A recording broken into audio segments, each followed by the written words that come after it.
আমার প্রিয় সপ্তম শ্রেণীর ছাত্রছাত্রীরা, ভূগোল বিষয়ে দ্বিতীয় পর্যায়ক্রমিক মূল্যায়নের আগে তোমাদের জন্য নিয়ে চলে এলাম ভূগোল বিষয়ে সেকেন্ড ইউনিট টেস্টের একটি গুরুত্বপূর্ণ নমুনা প্রশ্নপত্র ও সাথে তার উত্তর। এই নমুনা প্রশ্নপত্রে থাকা প্রতিটা প্রশ্ন পরীক্ষার জন্য ভীষণ গুরুত্বপূর্ণ, পরীক্ষাতে আসার মতো প্রশ্ন। কাজেই তোমরা যারা ভূগোল পরীক্ষাতে দুর্দান্ত রেজাল্ট করতে চাইছো, অবশ্যই এই নমুনা প্রশ্নপত্রে থাকা ছোট বড় প্রতিটা প্রশ্ন খুব ভালো করে পড়ে রাখো। এখান থেকে বেশ কিছু প্রশ্ন পরীক্ষাতে কমন পাবে। প্রথম থেকে আমরা সম্পূর্ণ প্রশ্নপত্রটিকে দেখে নেব। প্রশ্নপত্রে একের দাগে বলা হচ্ছে সঠিক উত্তরটি বেছে নিয়ে লেখো। এখানে 10টি এমসিকিউ টাইপ প্রশ্নের উত্তর লিখতে হবে। প্রতিটি প্রশ্নের মান 1 নম্বর করে, টোটাল 10 নম্বর রয়েছে। প্রথম প্রশ্ন, সাহারা অঞ্চলের শুষ্ক নদী খাতকে কি বলে? উত্তর হবে ওয়াদি।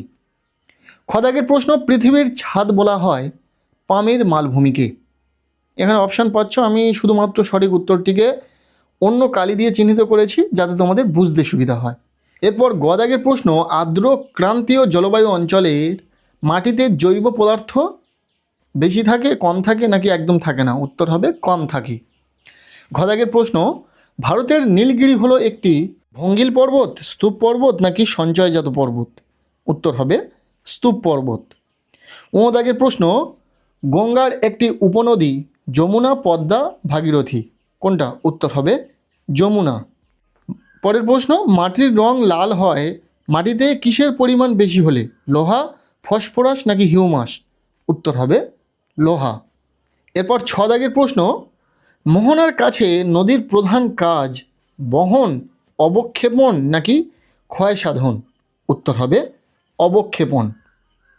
বর্গিঞ্জ দাগের প্রশ্ন, সোনা, লোহা নাকি ব্যাসল্ট হলো একটি মাত্র মৌলিক উপাদানে গঠিত খনিজ? উত্তর হবে সোনা। এরপর ঝদাগের প্রশ্ন, নদীর দুকূলে পলি জমে লোয়েস নাকি প্লাবন নাকি বদ্বীপ সমভূমি গড়ে ওঠে? উত্তর হবে প্লাবন। এরপর শেষ এমসিকিউ টাইপ প্রশ্ন, আফ্রিকার মকরক্রান্তি অঞ্চলে সাহারা, কালাহারি নাকি আটাকামা মরুভূমির সৃষ্টি হয়েছে? উত্তর হবে কালাহারি।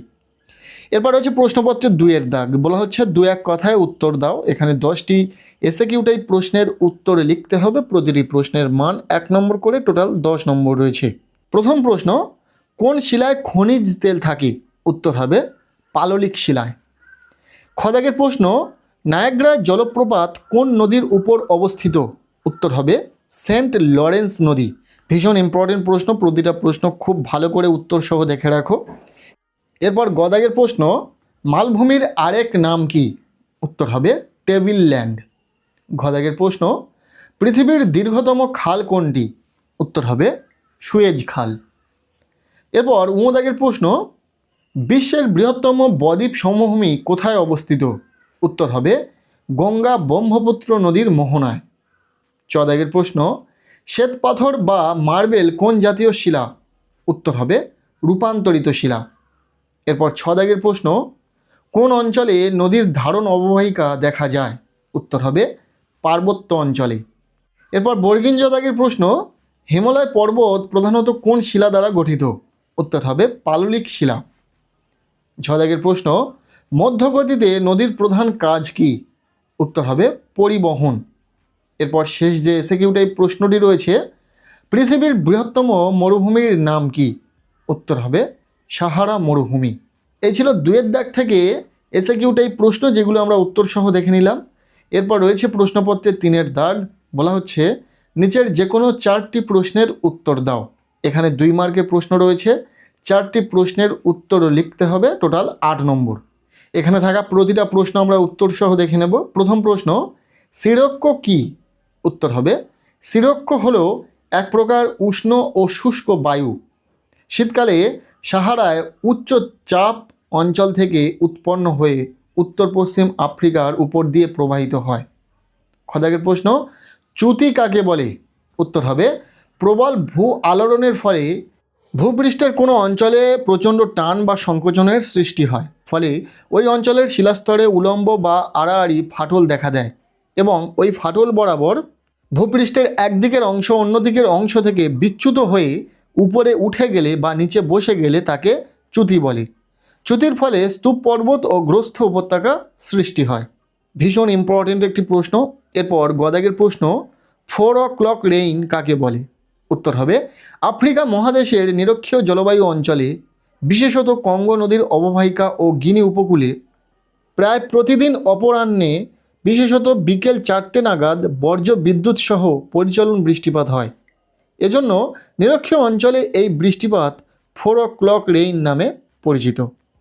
ভীষণ ইম্পর্টেন্ট প্রশ্ন। যেমন তোমাদেরকে আগেও বলেছি যে আমরা যে প্রশ্নগুলো শেয়ার করছি, এখানে যে প্রশ্নগুলো রয়েছে প্রতিটা প্রশ্ন ভীষণ ভীষণ সাজেস্টিভ। আলাদা করে বলতে হবে না যে কোনো একটি প্রশ্ন বেশি গুরুত্বপূর্ণ, প্রতিটা প্রশ্নই গুরুত্বপূর্ণ। এরপর ঘদাগের প্রশ্ন, নদী উপত্যকা কাকে বলে? উত্তর হবে উৎস থেকে মোহনা পর্যন্ত অংশে যে সুদীর্ঘ খাতের ভিতর দিয়ে নদীর জল বয়ে নিয়ে যায় তাকে বলা হয় নদী খাত বা নদী উপত্যকা। এরপর উমদাগের প্রশ্ন, হিউমাস কাকে বলে?